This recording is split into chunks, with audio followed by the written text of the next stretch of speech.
Morning. Welcome to Park Road Baptist Church. Has there ever been a more beautiful Sunday morning? What a gorgeous day, and we're glad to have you here. Thanks to Chris White for playing us into worship today. There are a number of folks out in Helt Hall. They'll make their way in as we begin. Let me offer a couple of quick announcements as we begin. This Wednesday night, first Wednesday night, each month we gather for a meal and for Vespers together on the first Wednesday night of the month. We have a small sign-up so far, so you can sign up in Helt Hall. You can call the church office. We need to know that you're coming by Tuesday at lunch, about noon, so we can have a meal prepared for you. Would love to have you. We have a wonderful time together on Wednesday night. So first Wednesday night. And this Wednesday night is also a worship Wednesday for JD and our youth.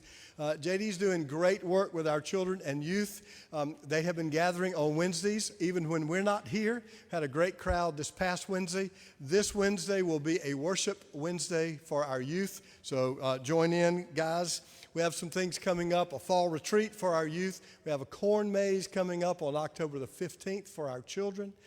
Parents of children are asked to attend with your children on that, and youth are invited to go as well. So that's October 15th. A lot happening for children and youth, thanks to JD, and I hope you'll begin getting plugged in if you're not already.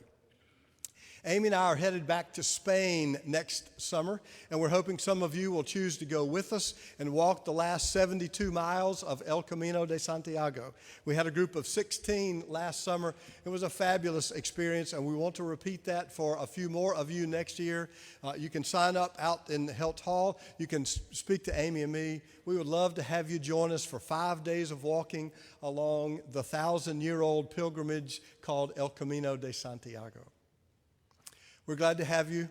I've been running around like crazy. I need the next couple of moments to breathe in and breathe out and prepare to worship. So as our musicians play, let us prepare to worship God together.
Good morning.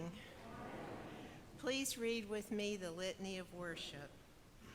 Around the world, people gather to break bread and pour wine. We gather with them in heart and mind. Around the world, the broken body is made whole. As part of that body, we join in its unity. Around the world, the banquet of God is prepared for the table. We who share in the banquet come eagerly to be fed. Let us worship together. Let us share God's bounty. Let us pray. Dear God, thank you for this beautiful day that we can gather as one around your table. Thank you for the friends that we can see to the left and to the right of this table. Thank you for our brothers and sisters around the world also sharing your gift of bread and wine this day. Forgive us for not always welcoming everyone around your table. Forgive us for not making space for everyone. Forgive us for not offering the gift of bread and wine to those that are hungry and thirsty for you. Show us how to be the welcoming community that you want us to be. Help us to recognize those that may need the help getting to your table. Show us that your table is large enough to fit everyone. Show us how to make space at your table. Open our eyes that we may see that there is always room for one more at your table. These things we ask in the name of Jesus, who taught us to pray, saying, Our Father, who art in heaven, hallowed be thy name. Thy kingdom come, thy will be done, on earth as it is in heaven. Give us this day our daily bread, and forgive us our trespasses, as we forgive those who trespass against us. And lead us not into temptation, but deliver us from evil. For thine is the kingdom, and the power, and the glory forever. Amen.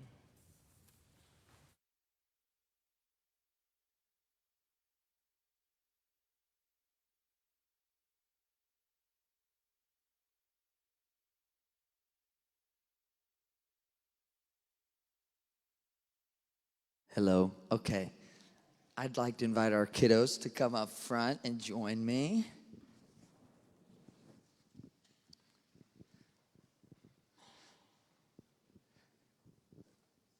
Hi, Olivia.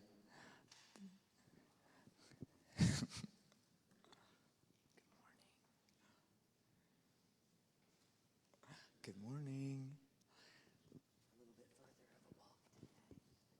So, I'm a little nervous to ask you this question because I have no idea how you'll answer it, but I'm going to go ahead and ask it. Do you notice anything different about me today? Has anything changed? Maybe about the way I'm dressed. Exactly. Normally it's green for ordinary time, which means what?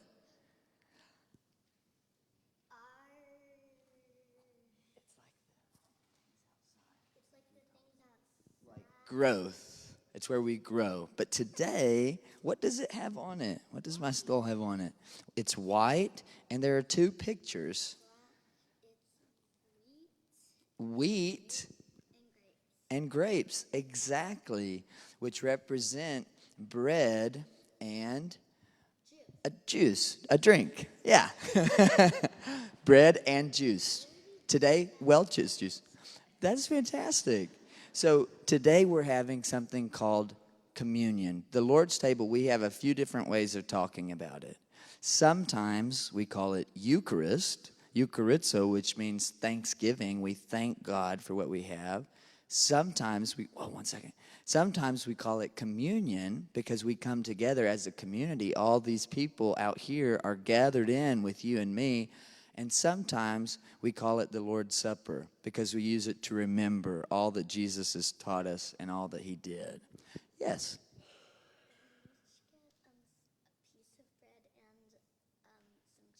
you'll come and you'll get a piece of bread and some juice. That's exactly right. And it's all three of those things. So Pastor Russ, Pastor Amy are going to talk a little bit more about it. You can try to listen in to what they have to say. But that's what we're doing today. So we have some different colors for communion. Great job. Thank you.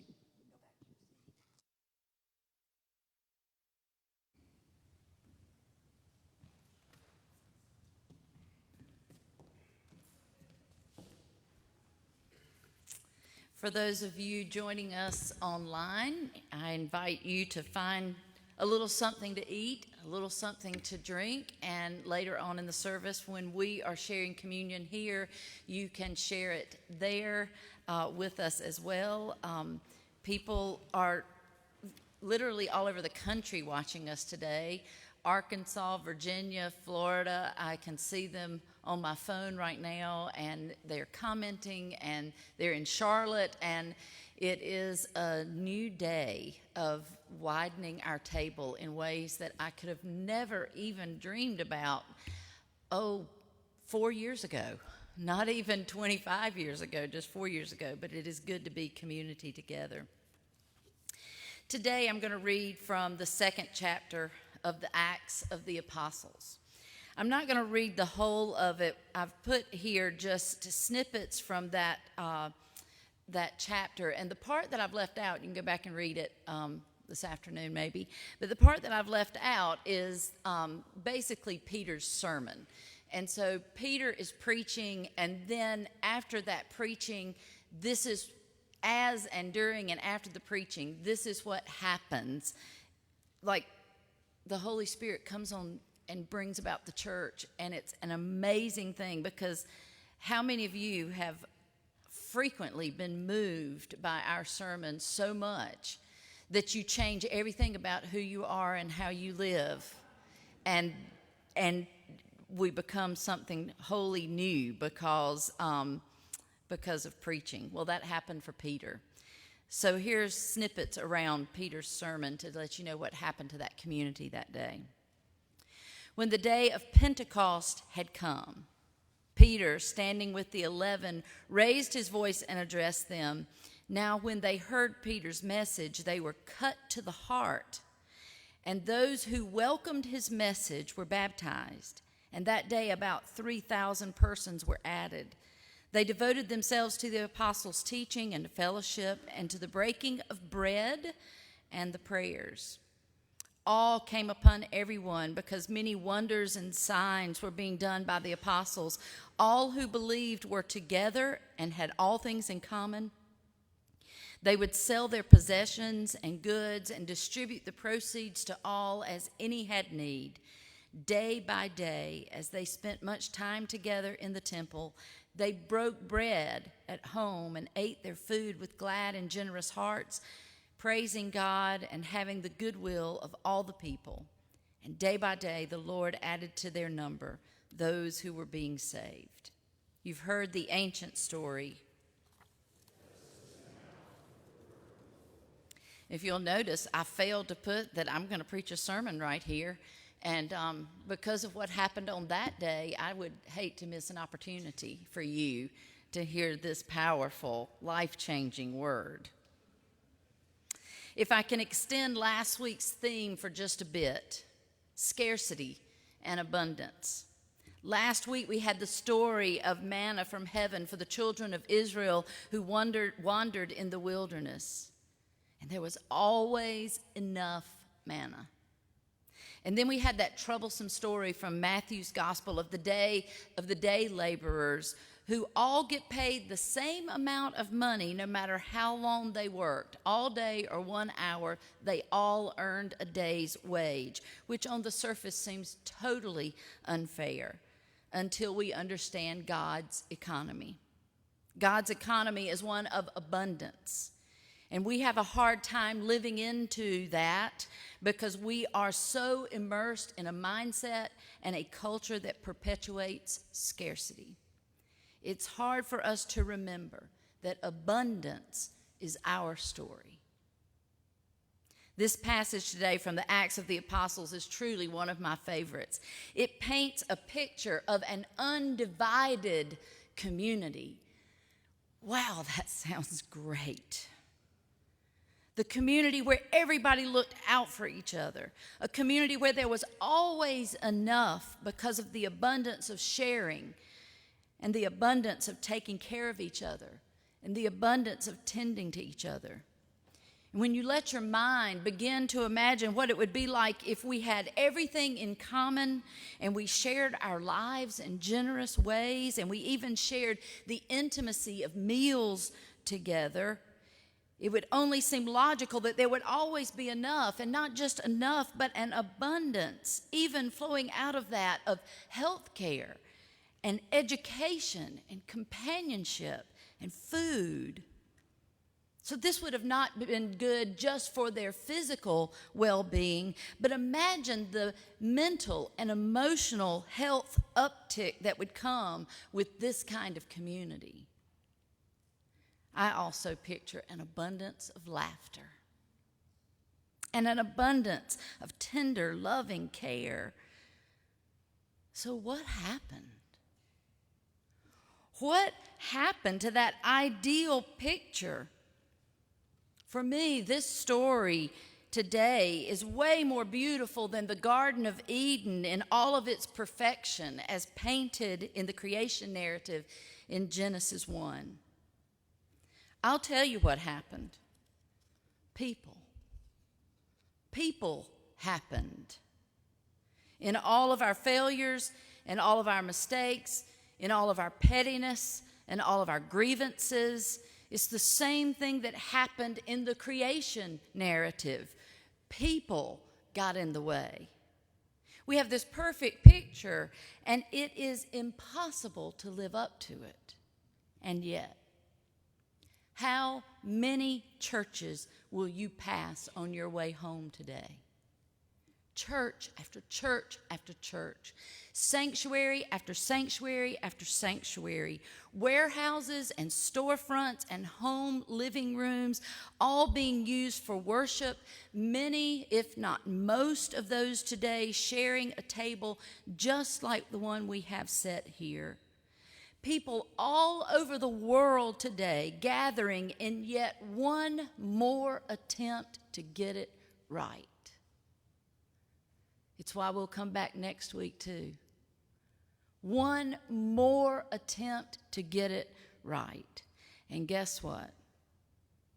They and we will fail yet again because people get so peoply. And yet an abundance of grace still falls on us, wraps us up, and tells us we are beloved. An abundance of welcome will set yet another table today. And there will be a place setting for you, and there will be a place setting for me at the table, name card and everything. Beloved is my name. And I have found my place at this table. As it so happens, beloved is your name too. Have you found your place here? Here. Every year for World Communion Sunday, I turn over and over again to artist, writer, and minister Jan Richardson to read her poem Prayer that she penned for World Communion Sunday many years ago. Reading it in light of this Acts text this year makes it come alive for me in new and fresh ways. Listen to this blessing. Let it wash over you and let it welcome you and change you and empower you to become the welcome, to become the blessing for another. And the table will be wide, and the welcome will be wide. And the arms will open wide to gather us in, and our hearts will open wide to receive. And we will come as children who trust there is enough, and we will come unhindered and free. And our aching will be met with bread, and our sorrow will be met with wine. And we will open our hands to the feast without shame. And we will turn toward each other without fear, and we will give up our appetite for despair. And we will taste and know of delight. And we will become bread for a hungering world, and we will become drink for those who thirst. And the blessed will become the blessing, and everywhere will be the feast. May it be so. Amen.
On the night when he would be betrayed, knowing what Judas had planned, knowing the schemes of empire, Jesus decided to have his friends over for supper. Not just any supper, Passover. Knowing the suffering ahead of him and remembering the suffering of his people, of all people, he offered hospitality. He washed feet. He shared in a sacred practice. He sang a hymn. He gave himself. Oh, that we would live in the face of death, give in the face of scarcity, forgive in the face of betrayal, serve in the face of loneliness and personal need. Oh, that we would sing in the face of violence. But we do not turn quickly toward these things. At times, we in fact do their opposite. Perhaps this is why Jesus asks, begs, remember me when bread is broken. Remember me when the cup is poured. Remember me as often as you eat and drink. Remember me. Remember me. Let us keep silence together.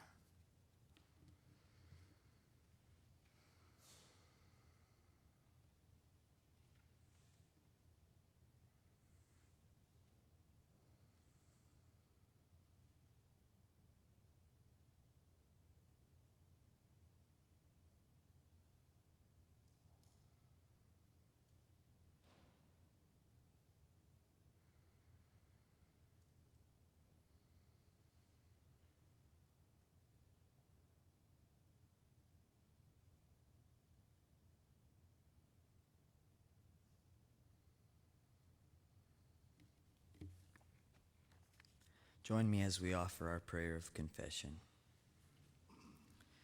As we prepare to join in this joyful feast of unity, Christ has gathered his people around the earth to commune at this table. Across political lines and economic lines, in places of powerfully protected affluence, and among the poorest of the poor, we share a meal, remembering and celebrating the one who proved shalom possible.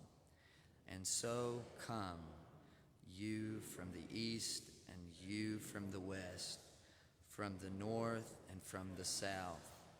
Come with your doubts, come with your hopes, come with your inadequacies and with your strengths.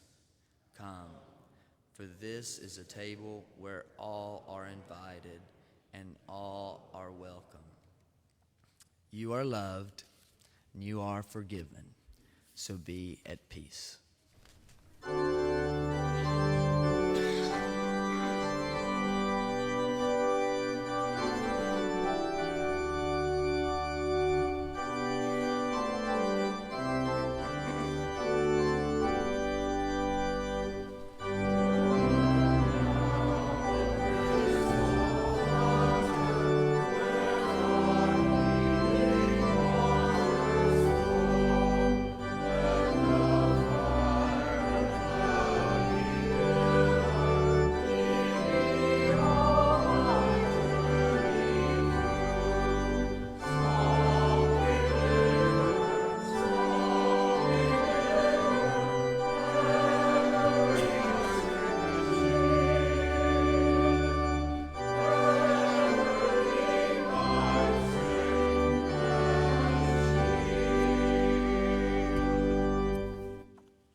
The text I'm about to read is a very earthy text. As I read, I want you to make note of all the times the word water or the lack of water, the word stone or rock is mentioned. Water and stone are two essential elements of the earth, and they function throughout the Bible as essential theological symbols, filled with much imagery, connotations, and theological significance. So listen now to this word. From the wilderness of Zin, our Jewish friends, pronounce the Hebrew Zin. I think it's interesting the way we have it written and the imagery of the wilderness of sin and the connotations there. From the wilderness of Sin, the whole congregation of the Israelites journeyed by stages as the Lord commanded. They camped at Rephidim, but there was no water for the people to drink. The people quarreled with Moses and said, "Give us water to drink." And Moses said to them, "Why do you quarrel with me? Why do you test the Lord?" Interesting parallel there and a connection that Moses makes between quarreling with the Lord and testing the Lord and quarreling with Moses. But the people thirsted there for water, and the people complained against Moses and said, "Why did you bring us out of Egypt? To kill us and our children and our livestock with thirst?"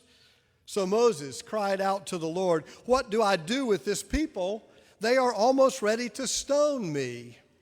And the Lord said to Moses, "Go on ahead of the people and take some of the elders of Israel with you. Take in your hand the staff with which you struck the Nile and go. I will be standing there in front of you on the rock at Horeb. Strike the rock, and water will come out of it." Strike the rock, and water will come out of it, so that the people may drink. And Moses did so in the sight of the elders of Israel. He called the place Massah and Meribah, because the Israelites quarreled and tested the Lord, saying, "Is the Lord among us or not?" You have heard the ancient story.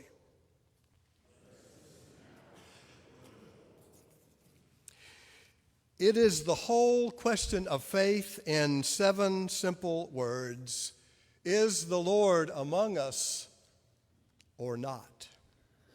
It has been at the crossroad of belief and doubt, confidence and agnosticism, theism and atheism, since our hominid ancestors first evolved enough self-consciousness even to be able to ask, am I alone? Is there another? Is the Lord among us or not?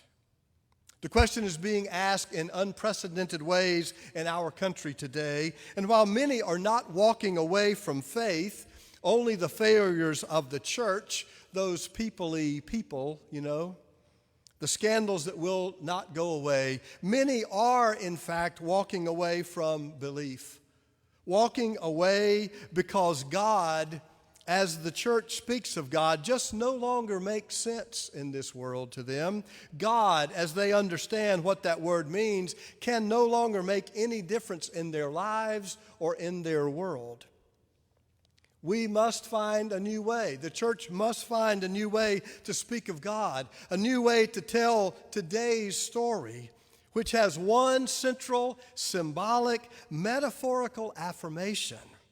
And that is, in the midst of wilderness, in the midst of people crying out for something to quench their spiritual thirst, God is among us. There is one who gives purpose to otherwise meaningless life, one who brings living water from lifeless rock. I wrote in last week's newsletter about the conference I just attended on process relational theology, and I've already heard from one of you, and I don't want to hear about process theology.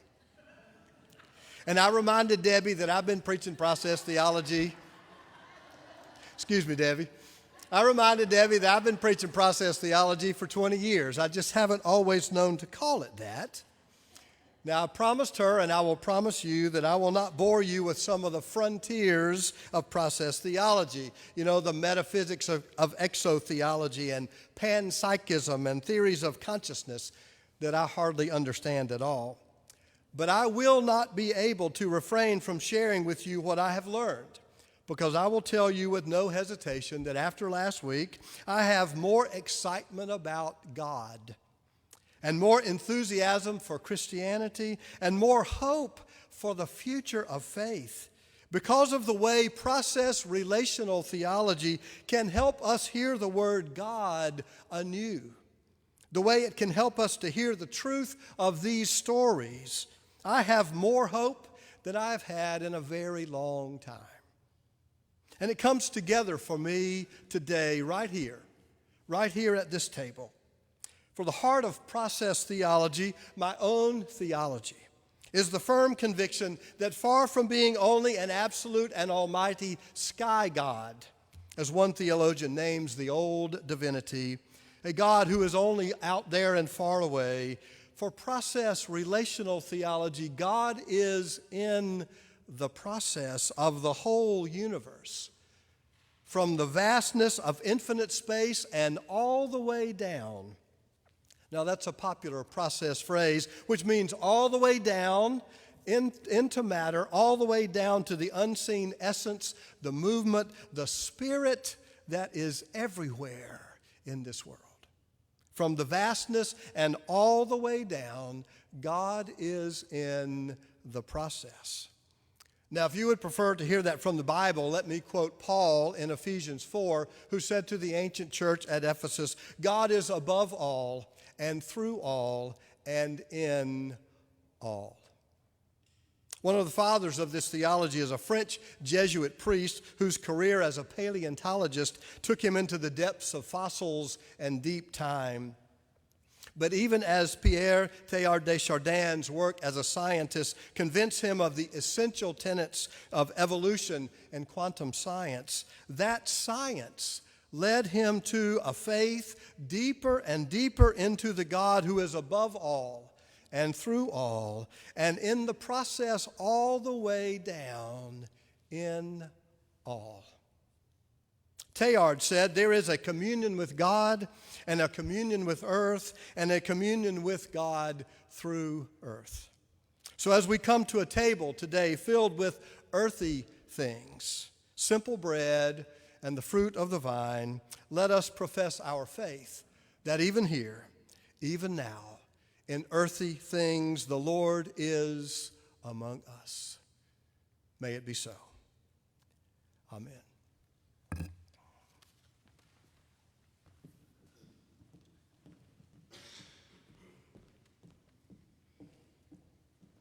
Dee and Laura come to stand at the corner of the table and prepare. Let me give you instruction for our communion. We'll receive communion today by intention. One of us will be holding the bread, one will be holding the cup. You come forward, take the bread, dip it in the cup, and eat it standing right there. We'll invite you to come. We don't have any guides in the aisles. Just make note of who's coming. When it's your time, your row, stand up and come on down. Don't wait. Stand there. There'll be one station at one aisle, one station at the other, and we invite you all to come. The story of faith lures us to believe that just as a rock can bring unexpected spring of life, God still communes with us in the things of earth.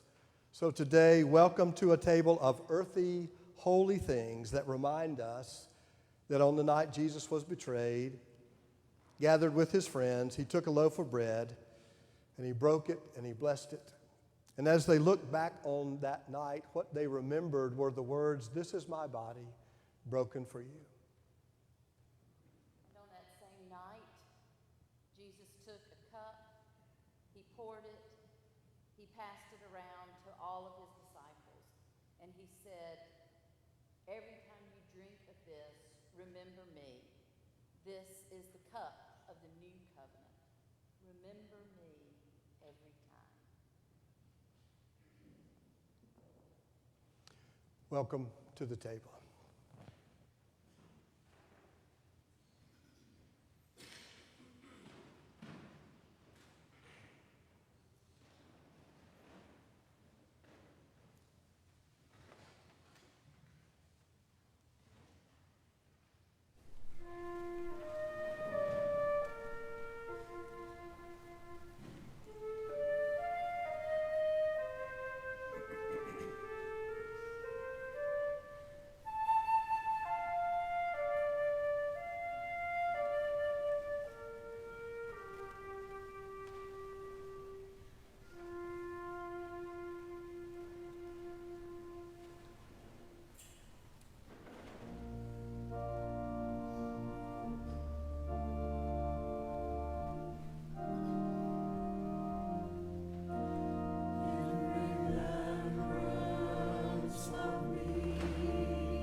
Gracious God of abundance, thank you for this table and all that it represents: sacrifice, commitment, welcome, forgiveness, love. May we be so filled with this bounty that we would become a blessing for others.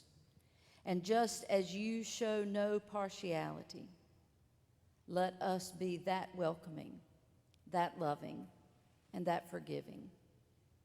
We pray today for people who do not have enough, not enough food, not enough mercy, not enough welcome, not enough community, and not enough love.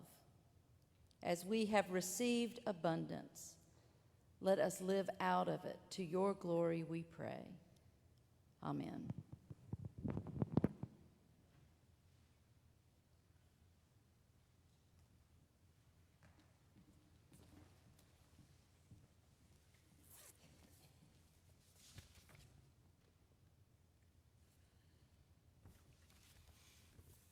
Invite you to stand now as we sing our doxology and give thanks to God for all of our benefits in this life.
If you're looking for a community in which to share abundance, to create abundance, we'd invite you to be a part of this community and join us that we might be community together. As we sing our hymn, would you come?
Just for a little more process theology today, Alfred North Whitehead, the mathematician philosopher who is also one of the founders of Process, is famous for saying, all become one and are increased by one. All become one, are increased by one. And today we get to share being increased by one. Sandy, come. As we become one community and are increased one by one, Dr. Sandy Rogers comes to join us. We're so excited to have Sandy. She teaches Bible at Winthrop. She's very kind to Amy and me, sitting in the pew every week. She doesn't bring her red marker and critique our hermeneutic. She's been a wonderful friend, a wonderful member of this community already, and we're delighted to have Sandy with us today. And Amy and I are not the only ones. So if you're as excited as we are, let her know it by saying amen. Amen. And we are increased by one. Sandy, thank you so much for coming. We're delighted to have you. And that's our promise, to be the church with you and to you as long as we're together. Following the benediction, come out and join us on the sidewalk. Folks will want to introduce themselves to you for the first time until you get to know each other. So thank you for coming. Have a seat. We're delighted to have you to be with us today for a wonderful day of worship. Let's go now and be the church. The final word is not ours, but the Lord's. So hear this good word of benediction as we go. May the Lord bless you and keep you. May God's face shine upon you, and may God be gracious to you.